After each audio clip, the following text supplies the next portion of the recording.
All Welcome right. to Microsoft Office Hours for December 7th, 2023. Today on our call, we have as hosts. Hello, everybody. My name is Heather Cox. Hi there, Stephanie Stevens. Hi, Victoria Dean. Hey, I'm Garrett Chandler. And I'm Andrea Sangrio. All right, Victoria and Garrett, I think you should take over now because you are in person here. You have the helm. Yes. Okay, so we are here. This is not our first ever time on Office Hours, but our first time with this bunch of co-hosts here joining folks in person. So Garrett and I are actually on campus today at University of Texas at Dallas. So very, very happy to be here. These folks have been very hospitable. And so today, I'll let everyone kind of introduce themselves, but Amanda leads up this great program here at UTD, called the Microsoft Ambassadors Program. Amanda is a graduate of UT Dallas as well, and she's returned to serve in the Office of Information Technology as the Emerging Technology Manager. Garrett and I had the pleasure of sitting on being judges yesterday. It's hard to say judge because I think we were just blown away by shared by the students yesterday, but the students of this Microsoft Ambassador Program that Amanda will share more information about. We got to see cool project from these students, so we can recap some of that at the end, but I want to turn it over to both of you to introduce Okay. Hello, everyone. Good to see you all. My name is Nurali Mohammed. I'm the Director of Technology Experience and Innovation, known as Client Services and outside within OIT. We have several different areas in this area. We got the service desk, which is the central service desk. We also have the ITSM area, and we have the emerging technology area, which Amanda leads here, and she'll and this ambassador program that we're going to talk about today falls under this area that Amanda heads, which you'll learn so much about and appreciate. So I'm not going to take too much time here. I'm going to pass it on to Amanda. Talk more about it. Oh, that's great. Thank you for having me. I don't know how to sidestep from scripty poos and rappy booms. So I'll try my best to keep that level of energy for our presentation today. And really, I truly want this to be to continue that conversation that we already were having. As opposed to more of the technical demo, this is really more of a presentation about the people we serve. And for us in higher ed, that is our students. So I want to just kind of kick off with a question. And this picture was not AI generated, and it was done with consent. So I would love for y'all to just post in the chat, just how do you identify if a user is comfortable with technology? When you're working with someone, what are some of those indicators that they have that you can tell, you know what, they're comfortable, I feel at peace with it. Maybe we're still working on that AI generation of imagery, so we're not so comfortable there. We heard about what went wrong with some technology, but what are some things that when you're working with somebody and you can tell that they're comfortable? So body language, eye contact, they stopped whining about having to use it. I mean, some of us will never stop whining. That's just in our nature. But yeah, for me, what I see in somebody when I can tell that they're really comfortable with technology is that if they see somebody else near them that's struggling, that they're willing to go over and give advice and tell them how to use it. That to me is an incredible measure of somebody's confidence with technology. And just a little story about us, we migrated to Microsoft products in March of 2020. Probably all remember what was happening around that. We did not plan the pandemic or the migration during that time deliberately, but it was a really major overhaul. And we started noticing that our students, we migrated, we moved everything over, but they didn't really know how to leverage this technology. There was no confidence in sharing it with somebody else. They were just kind of hobbling and getting by. And to do that, we just kind of started having some discussions. We had some discussions with really key groups on campus. we started to develop this program called the Microsoft Ambassador Program at our campus at UT Dallas. And it was out of conversations with people from Microsoft, with our Student Career Center, our student government, my student employees, people in OIT, just to understand where students were and how we could help bridge that gap, because there was this huge digital divide with what their comfort level was. And I know right during COVID, we were all just stuck on survival, right? Raise of hands as everyone else was just kind of surviving during that time. Y'all can use the little raise hand feature here for everyone. Yes, we were all just kind of stuck on survival. And I don't know about y'all, but in our area, we just assumed that the students would get by and get by fine. And that was a really huge disservice to our students. And so as we started talking with them and seeing what their needs were, we identified some key gaps. We had a lot of students coming from Google campuses. I know the G word, I said it, it's out there. But we had a lot of students coming from Google campuses that hadn't had any exposure to Microsoft. I know, Anthony, I'm sorry, I said the word, it's out, it's just out there now. But we had so many students that were unfamiliar, and we knew that we had to kind of bridge that gap and break that barrier down.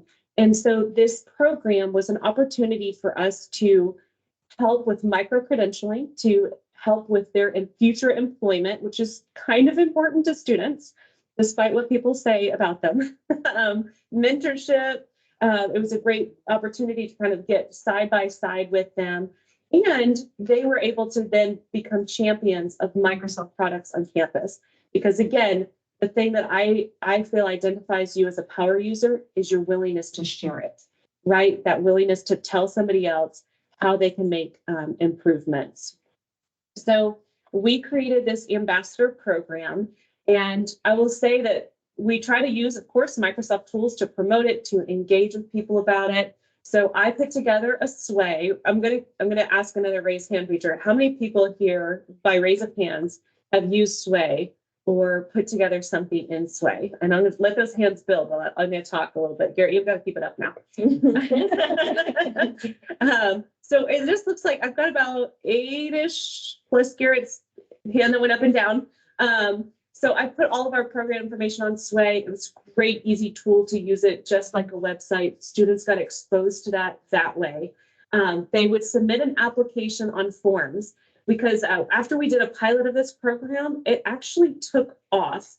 I averaged about 50 students in each cohort each semester. One semester when we were promoting it had 450 applications. So we did have to put a cap on how we admit students. So they apply on Microsoft Forms. We have a set algorithm on Excel that kind of helps evaluate those answers that they input, evaluating those answers, and then they get a notification in Outlook whether they were admitted or we have to postpone and try again next time. In this program, we have meetings in person and of course on Teams. And that way they get exposed to as much of Microsoft products as possible. I love Sway too. I'm seeing the comments. Sway's an incredible tool. And what I especially appreciate are those insights. We get to see how many thousands of students are looking at it, determining whether they want to participate, if it's the right time, if they can commit to this program or not. So I'll move on a little bit. Just in this program, we've developed the core content that we want to share, that we feel is the foundation by which all students need in their future careers, in their academic career. And so these are the 4 things that we really hit hard in the program. And I always start it off when I'm meeting with students, I'm like, okay, everybody sees PowerPoint up there. And you get the eye rolls, right? Like if you have teenagers, which I do, you're very accustomed to the eye rolls. Garrett, it'll be coming. It's coming. So you get the eye rolls because people think that they know this technology, but as we know in office hours, you just don't know all the ins and outs. And when I introduce them to that presenter coach, morphing slides, PowerPoint designer, some of these really cool features, it's transformative to students to get to know these. And being part of this program where they get micro-credentialing, they get that peer support, they're so open to learn these things. Whereas if I were to stop a student in the hall and say, hey, do you know PowerPoint? Can I tell you a few things? No one's going to listen, right? Because they think they know it. But when they're with their peers and they realize that, oh, there's so much more behind these products than I ever took advantage of, then that really makes them want to go on and do more. So we have some of these are pre-recorded, some of them are in class, in a classroom setting. I'm going to get there. Don't you worry about micro-credentialing. I'll talk to you about that in just a second. But some are in class, and then some of them just for my sake, as we started communicating more to campus, as we started offering training in our IT department, we've put together a lot personally on our YouTube channel, just so that it can be public, so we can do that outreach. So the students in the program, the videos that they do have to watch, either outside of that core curriculum, or if they need additional information, they watch and then they comment. And those comments also help us format the program, because they're supposed to say what they learned or what they want to know more about. And so you're getting back that feedback from students to identify how you can enhance it, what we need to do to adjust it. So they take the classes in person, we take attendance, they comment, that counts for their attendance too, so that we know that they're growing in their knowledge of Microsoft and kind of enhancing that development. So somebody already asked in the chat about the micro-credentialing. That's a big selling point. We also share a couple other benefits to our students of some of the things that they get out of this program. So it's not just that learning, not just that willingness to share information with others, but they become advocates for students' needs, which is incredible, because there's been some simple things that we didn't realize students might need, because we're not the ones sitting in the classroom. And so it's opened our eyes, and it's built our relationships even stronger with Microsoft, because we can say, hey, our students are really asking for X, Y, Z. How can we change the program to ensure that their needs are met? And so our students now have a funnel of communicating that to us. And then they get access to us. I put technical experts that I just forward the messages to other people on the team. But if they need to know somebody, sometimes as a student, you just need to be known and to have that security around you. And then of course, our students love swag. I don't know, maybe y'all don't share that experience, but they love swag. So we do give them some fun things and stickers. They also get, from me, we've developed a badge that they can use on their email signature that says that they're ambassadors. We developed a sticker here, right here, that they can put on their equipment so that they can kind of show it off on campus. They get a special T-shirt. We've got a LinkedIn overlay that they can put over their LinkedIn picture, again, just to help identify. And then I saw in the chat, sorry, stickers are the best. See, I know, I love my stickers too. They didn't bring me any. I'm just saying, like for next time. It's just saying. But I did see somebody's comment about the micro-credentialing. So I'm an MIE expert, which means I can help teach some classes on Microsoft, and you get a little code that you can give out different little Microsoft certificates through Microsoft Learn.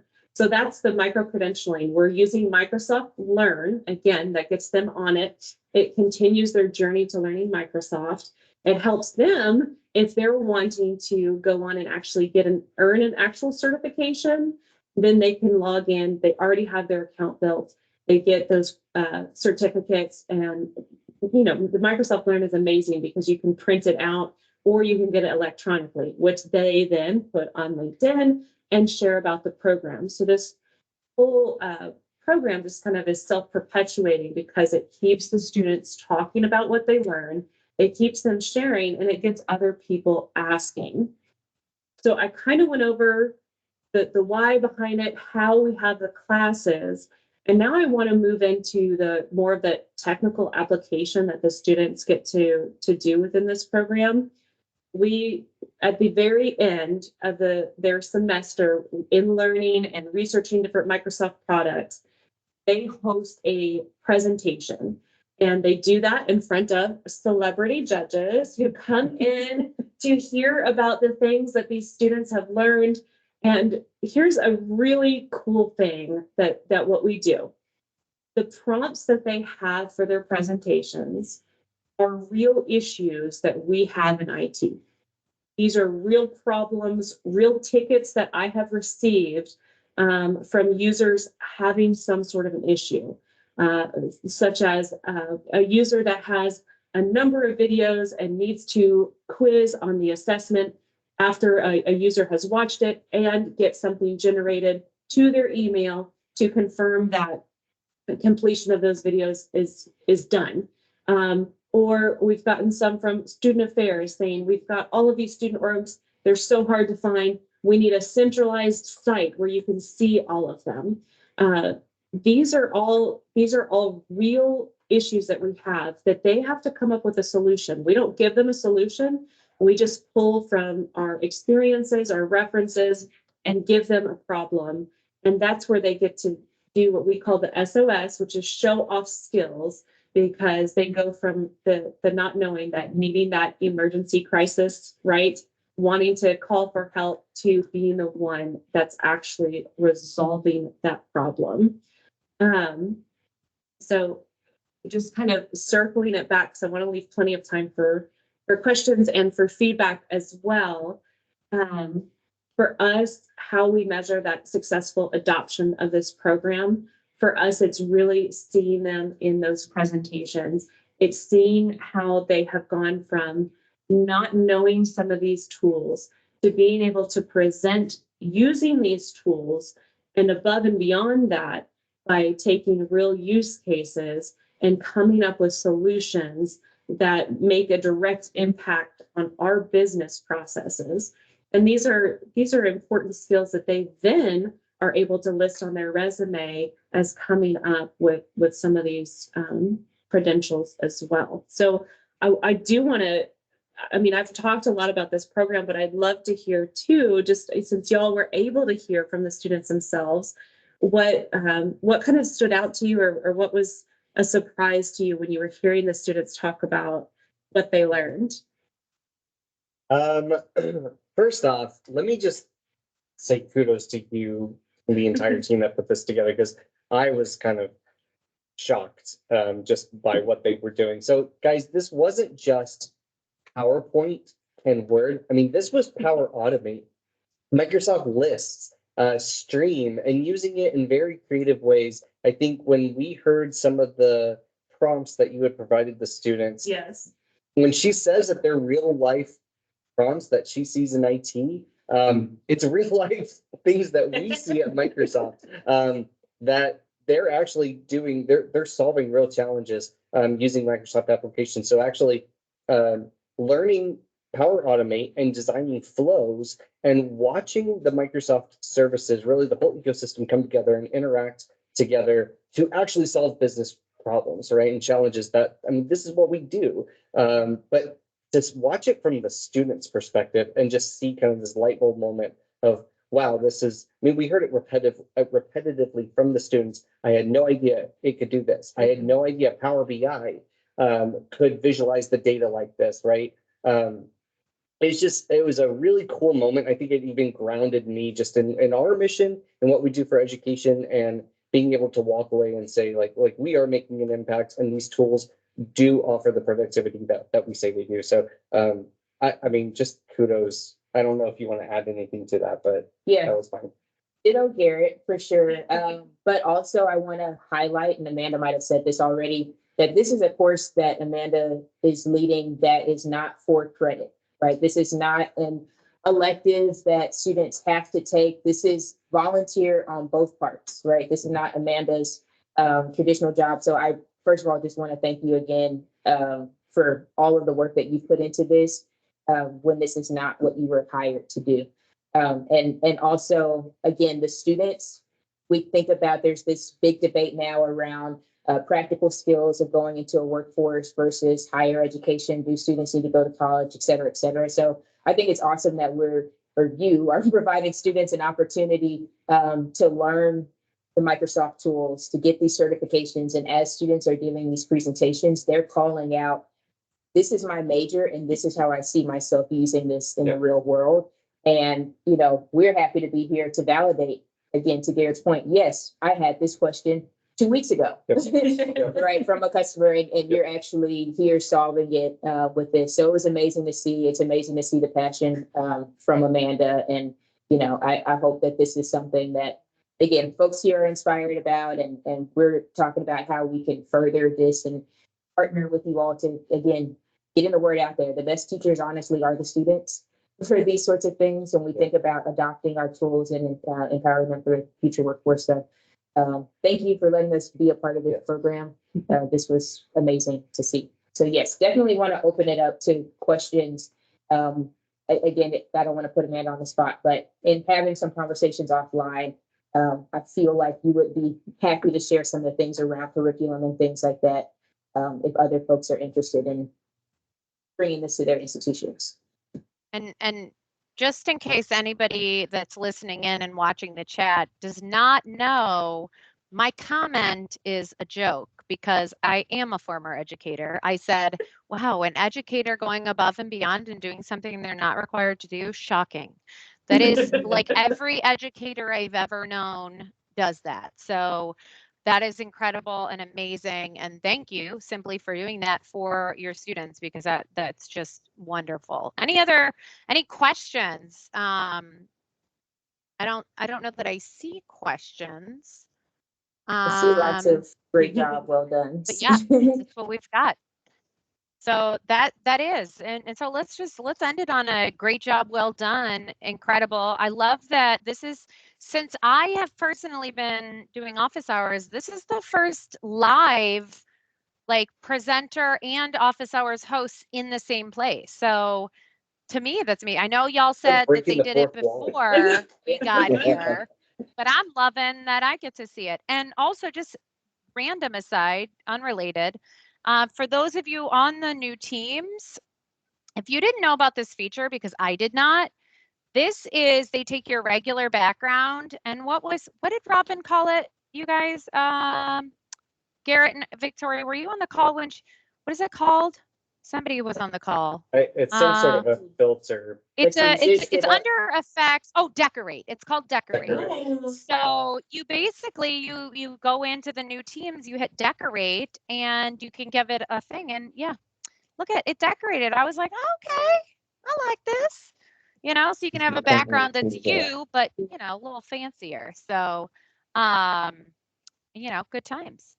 So, all right. Well, on that note, yeah, maybe Dwayne can do that next week. On that note, I will go ahead. I will stop the recording. Thank you again. I appreciate it so much. Stop recording. And